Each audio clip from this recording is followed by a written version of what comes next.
l'Audi e-tron recèle toutes les qualités requises pour se placer à l'avant-garde des voitures propres dans le royaume. Hormis son cousin Porsche Taycan, qui existe en deux variantes de carrosserie, berline et Cross Turismo.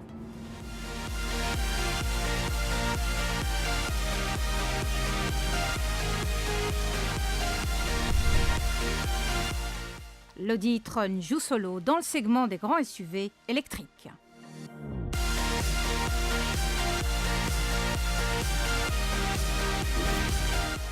L'adjectif grand est tout sauf usurpé car le nouveau venu fait presque 5 mètres de long et à peu près 2 mètres de large. Le design extérieur vous projette immédiatement dans l'ère électrique. C'est le cas de la calandre single frame avec des volets gris platine révélant que la voiture est entièrement électrique.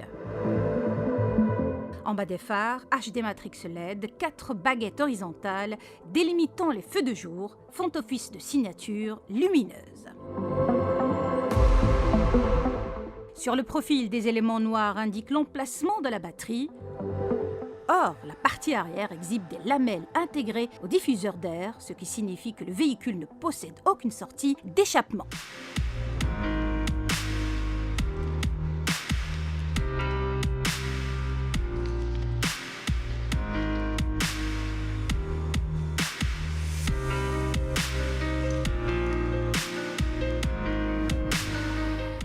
Le poste de conduite bénéficie de 3 grands écrans MMI Touch Response avantageusement orientés vers le conducteur. Ceux-ci remplacent presque tous les boutons et commandes habituelles.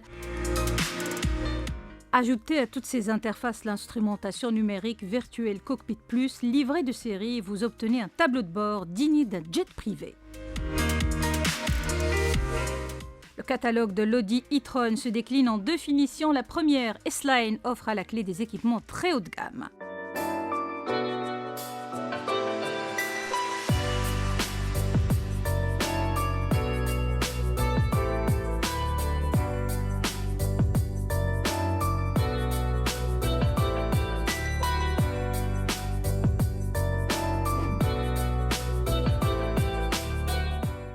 En revanche, la finition S-Line Technology n'ajoute pas grand-chose, sinon des feux matrix LED digital, un pack pour la qualité de l'air et l'affichage tête haute.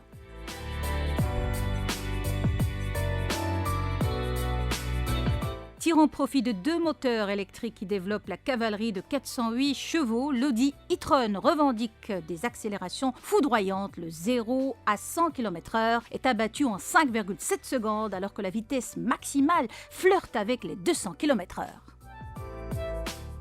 Techniquement, l'alimentation des 2 moteurs électriques s'effectue à partir des batteries greffées dans le châssis. Celle-ci assure l'autonomie de 446 km, mais à condition de rouler pépère. Autrement dit, il faut éviter d'accélérer et faire carrément l'impasse sur la climatisation.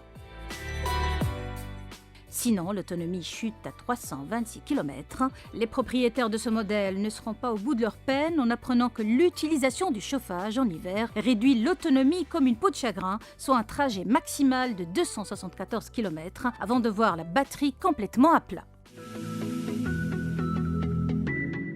Conscient de toutes ces contraintes, l'importateur prend l'initiative de livrer et de monter dans le domicile des clients, moyennant 12 000 dirhams, une wallbox de 22 kWh. Celle-ci permet de recharger le véhicule en une durée de 4 heures 8 minutes. Il faut aussi souligner qu'au Maroc, il existe au total 59 bornes publiques de recharge disponibles dans les stations-service. Au volant, c'est le silence, le confort, une sorte de zénitude typique aux véhicules électriques.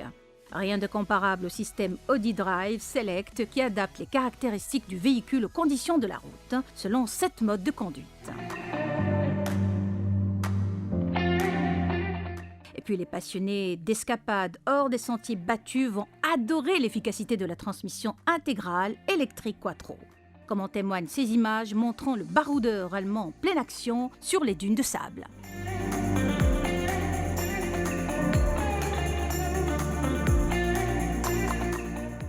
En conclusion, avec sa ligne charismatique, son autonomie théorique de 446 km, son silence de fonctionnement proverbial ou encore son budget d'exploitation presque dérisoire, l'Audi e-tron est bardé d'arguments pour convaincre, Dommage que son tarif d'attaque culminant à 1 050 000 dirhams reste trop dissuasif.